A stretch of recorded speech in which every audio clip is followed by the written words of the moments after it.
I'm Daniela Salguero. I'm from Ecuador. I'm 23 and I'm currently studying Global Logistics and Supply Chain Management at KLU. I worked in 3 projects. The first one was KPI definition and development of feasible measures for a simulation. The second one was research regarding system dynamics, and the third one was a hotspot analysis about environmental measures in every humanitarian organization. My most positive experience was being part of a great group. I was on a team that always updated me about different projects and taken me into account.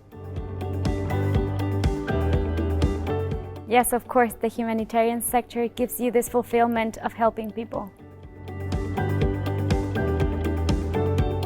Try it out.